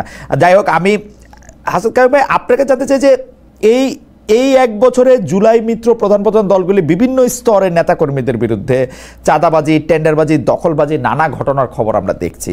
বৈষম্য বিরোধী ছাত্র আন্দোলন, সমন্বয়ক, এই শব্দগুলির মর্যাদা শামাপা যেটাতে শুরু করেছিলেন সেটা আমি এখানে একটু আনতে চাই যে গত বছরে জুলাইয়ের মতো আর নাই। আসলে যেই কারণে আমরা শেখ হাসিনা সরকারের এগেনস্টে সবাইকে একতাবদ্ধ হইতে দেখছি, এর প্রধান কারণ ছিল হচ্ছে মানুষের গণতান্ত্রিক অধিকার। দ্বিতীয় কারণটাই ছিল কিন্তু দুর্নীতি, বেসামাল স্বেচ্ছাচারিতা। এই জিনিসগুলি আবার আমরা কেন আমাদের ওই আন্দোলনেরই একজন যিনি সারাক্ষণ পথে ছিলেন সেই উমামা ফাতেমাকে আইসে লাইভে বলতে হবে জুলাই আন্দোলনকে কেন মানি মেকিং মেশিন হয়ে যেতে হবে?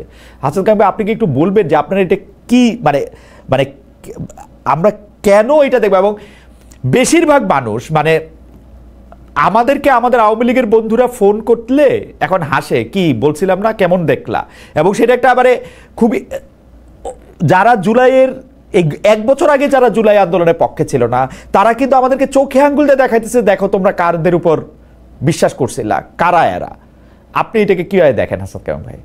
না, আমি এটা আমাদের একটা ঐতিহাসিক দুর্বলতা হিসেবে দেখি। আমি বলি যে আমাদের এখানে এখন পর্যন্ত আমাদের অনেক বিজয়ের অভিজ্ঞতা আছে। আমরা অনেকবার জিতছি, অনেক লড়াইয়ে জিতছি, এগুলি অনেক মূল্য দিয়ে জিতছি হয়তো, কিন্তু আমরা জিতছি। কিন্তু আমাদের কোনো বিজয়কে আসলে বিজয়ের ফলাফল জনগণের কাছে নিয়ে যাওয়ার জন্য যে শিক্ষাটা দরকার সেটা আমাদের কখনোই হয় নাই। এবং আমি জানি না, আপনার তো ওই সময় বয়স হয়নি। আমরা যারা ধরেন 71-এর পরের 72-এর পরবর্তী যে পরিস্থিতিটা আমরা দেখছিলাম, 71-এর পরে সবচেয়ে বড় পরিবর্তন তো এবারের 24-এরটা, 90-এরটা এত গুরুত্বপূর্ণ পরিবর্তন না। তো 72-এর বিজয় যেইভাবে আসলে ব্যাহত হয়েছে তার সবগুলি লক্ষণ একেবারে ধরেন প্রথম থেকে এটার মধ্যে আসলে একটার পর একটা কিভাবে যেন সাজানো ভাবে আসতেছিল। আমি বলি যে এটা বিজয় বেহাত করার জন্য খুব সিম্পল কতগুলো কাজ করা লাগে। আপনার ধরেন এই লড়াইটার মালিকানা, আমি যেটা বলি শহীদদের মালিকানা কোথাও নিয়ে যেতে হবে। এই শহীদের মালিকানা যার কাছে যায়, বিজয়ের মালিকানা তার কাছে যায়। এবং বিজয়ের মালিকানা যদি যত ক্ষুদ্র করে আনা যায়, মালিক গোষ্ঠীটাকে যত ছোট করা যায়, সেই মালিকদেরকে হয় আপনি প্রলুব্ধ করতে পারেন, ভীত করতে পারেন, তাদেরকে আসলে দায়ী করতে পারেন, বিধ্বস্ত মানে কি বলে বিভক্ত করতে পারেন, বিভাজিত করতে পারেন। মানে আপনার লড়াইয়ের যারা অংশীজন তাদের সাথে আসলে লড়াইয়ের যারা ফল ভোগ করে তাদের মধ্যে একটা বড় রকমের পার্থক্য তৈরি করা যায়। এবং এই পার্থক্যটা যখন হয়, বিভাজনটা যখন হয়, তখন আসলে লড়াই নিজেই একটা মানে লড়াইয়ের মালিক যখন আসলে কোনোভাবে দোষী হিসেবে চিহ্নিত হয়, তখন গোটা লড়াইকেই আসলে একটা ভুল কিংবা একটা অন্যায় কিংবা একটা আসলে খারাপ জিনিস হিসেবে চিহ্নিত করা সহজ হয়। এবং যখন এটা ঘটে তখন আর বাকি সবাই আসলে তখন এক ধরনের হরিলুটের মতো মনে করে এই যে মরশুম চলে যাচ্ছে, এই চলে যাওয়ার আগে যে যেখান থেকে যতটা পারে একটা অংশ অভিমানে সরে যায়, আরেকটা অংশ আসলে লুটপাটের অংশ নিতে আসে। বাংলাদেশে একেবারে 24-এর পরে এত দ্রুত যে ঘটনাগুলি ঘটলো, এই ঘটনাগুলি ঘটবে বলে আমাদের মধ্যে আশঙ্কা ছিল। আমরা এগুলিকে কিভাবে প্রোটেক্ট করা যায় সেগুলি নিয়ে কথা বলছিলাম। আমরা মানে এই অভ্যুত্থানের পরবর্তীতে আমাদের কি করণীয় সেটা বলছিলাম। কিন্তু আমরা যেহেতু ধরেন অনেক বড় কোনো শক্তি না, কিংবা আমাদের যেহেতু ওইরকম বড় কোনো ধরনের রাজনৈতিক কি বলা যাবে যে গুরুত্ব নাই, আমাদের বক্তব্যগুলি তখন আসলে তরুণদের কাছে বিবেচিত হয়েছে যে আমরা প্রতিক্রিয়াশীল হয়ে গেছি, আমরা পশ্চাৎপদ কথা বলতেছি, আর বাকিদের কাছে মনে হয়েছে যে আমরা অপাঙ্ক্ত, আমরা এখন কোনোভাবে আসলে প্রাসঙ্গিক থাকার জন্য একভাবে কথা বলতেছি। কিন্তু এটা জাতীয় জায়গা থেকে যে আসলে একটা জাতির এত বড় একটা পরিবর্তনের পরে, এই অভ্যুত্থানের পরে কি ধরনের কাজ করতে হবে এবং কত সময়ের মধ্যে এটা শেষ করে ফেলতে হবে, এই ওয়াক্ত নিয়ে আমি আসলে অনেক কথা বলছি, অনেক বক্তৃতা করছি, কিন্তু কাউকে আমরা এটা বুঝাইতে পারি না। এক অংশ বলছে এইটা ফরাসি বিপ্লবের চাইতে বড় বিপ্লব হয়েছে, এবং ইয়াংরা হাই সাউন্ডিং এই সমস্ত কথাবার্তা শুনে আমাদেরকে মনে করছে, আমরা যারা বলছি যে সতর্ক হও, সাবধান হও, এর বেশি দূর যাইতে পারবে না, তারা আমাদেরকে পরিত্যাগ করছে। আর এরা যখন ধরেন এনার্কি, আর দুদিন পরে বলবে হাসনাত কাইয়ুম হচ্ছে আওয়ামী লীগের দোসর, আমাকে অলরেডি বলতে শুরু করছে। আচ্ছা, এরা যখন ধরেন এই জায়গাগুলিতে এরকম জায়গায় গেছে, এনার্কি তৈরি করা শুরু করছে, তখন এস্টাবলিশমেন্ট হচ্ছে আসলে নিজেদের মধ্যে খুব দ্রুত আসলে তার এস্টাবলিশমেন্ট টিকায় রাখার জন্য যাদের উপরে ভর করা সম্ভব, তাদেরকে যাদের উপরে আস্থা রাখা সম্ভব, তাদের কাছে আসলে ভিড়ছে এবং তাদেরকে আসলে রিজিট করছে যে এনার্কির বিপরীতে পরিবর্তনটাকেও সে তখন আর পরিবর্তনটা করতে আসলে আর সে রাজি হইতে পারে।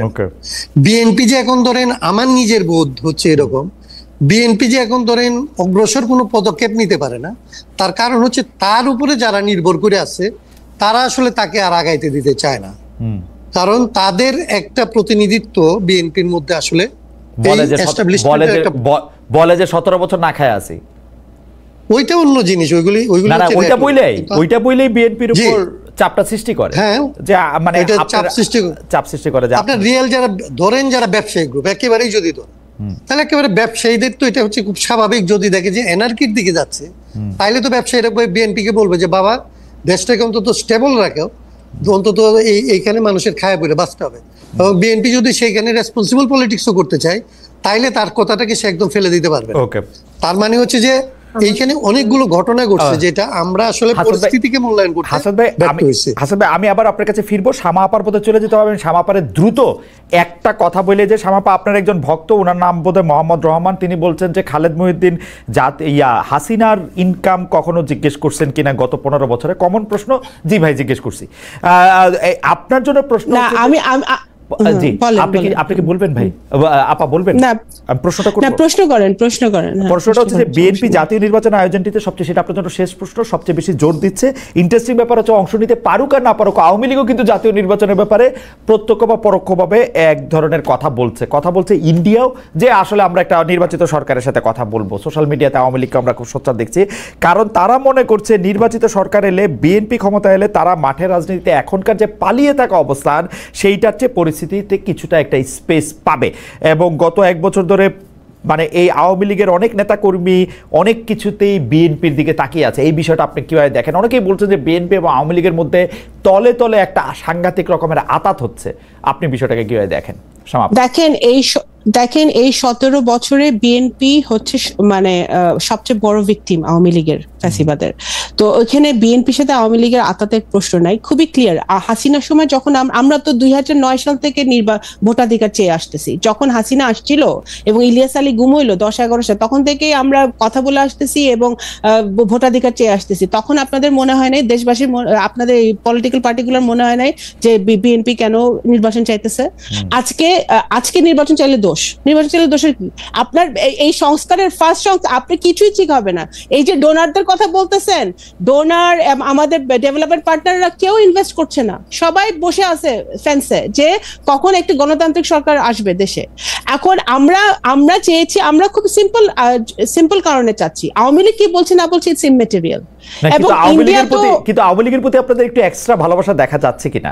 আপনারা আওয়ামী লীগের নিষিদ্ধ চান না, আপনারা আওয়ামী লীগ 17 বছর ধরে আপনাদের আওয়ামী লীগ আমরা যখন জামাতকে নিষিদ্ধ করতে চাইছিল আওয়ামী লীগ, তখনও আমরা এটা অপোজ করছি, কারণ কোন দল নিষিদ্ধ আমরা চাই না।